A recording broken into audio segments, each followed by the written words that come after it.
अस्तो मा सद्गमय तमसो मा ज्योतिर्गमय नित्यं मा अमृतं गमय। প্রদীপ প্রজ্বলনের মাধ্যমে আমাদের আজকের এই শুভ দ্বারোদ্ঘাটনের শুভ সূচনা।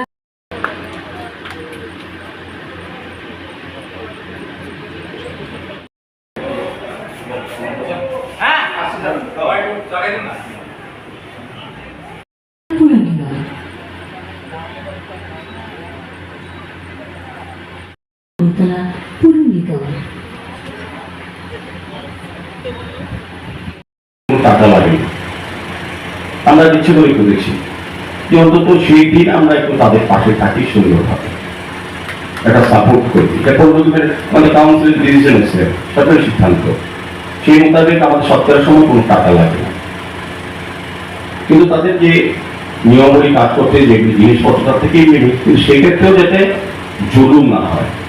আমি বলবো কমিশনার সাহেবকে, আমাদের দিকে যখন কমিশনার সাহেব আছেন, যে দোকানটা টেন্ডারে দেওয়া হয়েছে ওদের রেট একদম যাতে একটা ফ্ল্যাক্সে অথবা প্রিন্টেড থাকে যে কোন জিনিসের কোন মূল্য। রাতের বেলা যখন মানুষ আসে তখন 150 টাকা দিন 300 টাকা দিন তার টিকতে বাধ্য হয়, তার তো মা বাবা বা আর্থিক পরিমাণ সরকার করতে হবে, এটা যাতে না হয়। আমরা এত কাজ করি, সরকার এত কাজ করি মানুষের জন্য, এই কয়েকটা কর্মচারী বা ব্যক্তির জন্য আমাদের সরকার বা আমাদের পরিমাণ বদনাম হচ্ছে, এটা কর্তব্য কোন অবস্থায় করবো না। আমরা সবাই সহযোগিতা চাইছি। বিশেষ করে এই এলাকায় যারা বসবাস করে তাদেরকে বলবো তারাও দায়িত্ব নিতে দেখবেন। অনেক আশা নিয়ে অনেক কষ্টের সময় মানুষ দূর দূরান্ত থেকে মহাশাসনে আসে তাদের আত্মীয় পরিজনকে সৎকার করার জন্য। সেক্ষেত্রে আমাদের পুরোনো ব্যবস্থাপনা অত্যন্ত ভালো।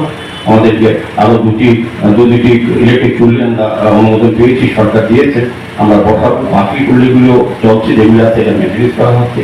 সার্বিকভাবে বর্তমান শ্মশান আমরা কদিন আগে ভিজিট করেছিলাম, আমাদের কমিশন সহ আমাদের কর্পোরেটররা আগে যারা আছেন এলাকার লোক নিয়ে সমস্যা সম্বন্ধে আমরা ডিসিশন নিয়েছি।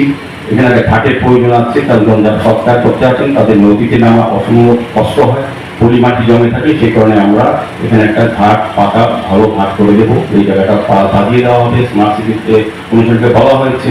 আমাদের এখানে হাই মাছ লাগানো হবে পুজোর পর, এখানে ফোয়ারা থাকবে, এখানে মন্দিরটা শিব মন্দিরটাকে তুলে দেওয়ার চেষ্টা করা হবে। আমরা একটা প্যারাসুন্দরী মন্দির আমরা রত্নাদি ওয়ার্ডে আমরা করেছি, মাননীয় মুখ্যমন্ত্রী এটা আনুষ্ঠানিক উদ্বোধন করেছেন বাংলা অনুষ্ঠানের মাধ্যমে। এটাই প্রথম শহরে যে একটা মন্দির যেটা